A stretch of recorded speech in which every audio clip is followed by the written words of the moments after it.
ప్రియులారా, మన ప్రభు అయిన యేసుక్రీస్తు నామములో మీకు శుభోదయం. ప్రతిదినం ప్రభుతో అనుదిన ఆత్మీయ ఆహారం. ఏప్రిల్ 21 మంగళవారం. నేటి లేఖన పఠనం సామెతల గ్రంథం 14వ అధ్యాయము 1 నుండి 16 వచనాలు. నేటి ధ్యాన లేఖనం సామెతల గ్రంథం 14వ అధ్యాయం 1-13 వచనాలు. జ్ఞానవంతురాలు తన ఇల్లు కట్టును, మూఢురాలు తన చేతులతో తన ఇల్లు ఓడబెరుకొను.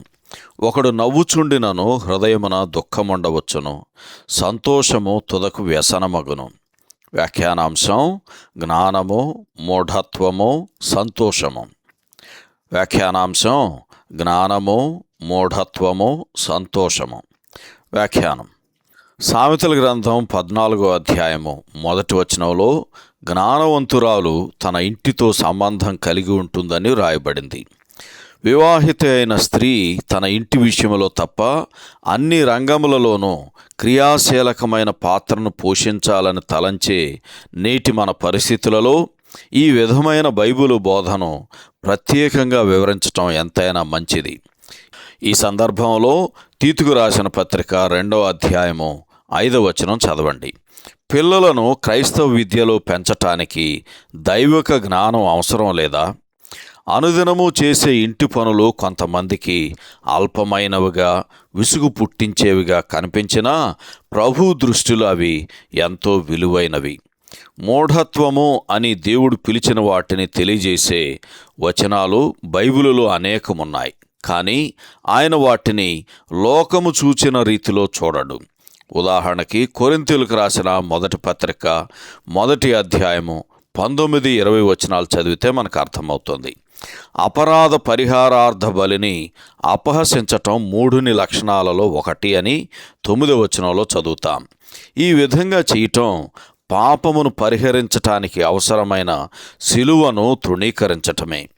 దేవునికి ఇంతకు మించిన అవమానం వేరొకటి ఉండదు. సామెతల గ్రంథం 14వ అధ్యాయం 13వ వచనంలో విశ్వాసి యొక్క సంతోషానికి అవిశ్వాసి యొక్క సంతోషానికి మధ్య వ్యత్యాసము చూపబడుచున్నది. ఒక క్రైస్తవుడు కలిగి ఉండు నిరీక్షణ అతని హృదయములో దుఃఖ సమయములో కూడా సంతోషాన్ని ఉంచుతుంది.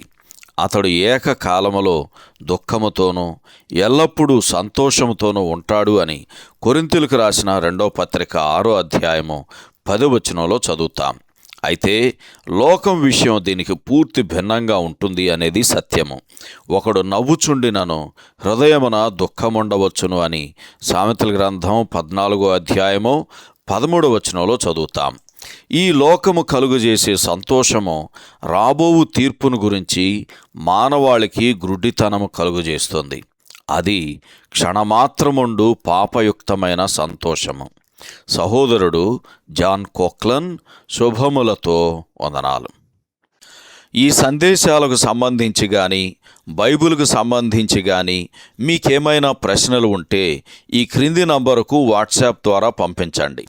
మీ ఆత్మీయ క్షేమాభివృద్ధి కోసం అనుభవజ్ఞుల ద్వారా జవాబులు అందించబడతాయి.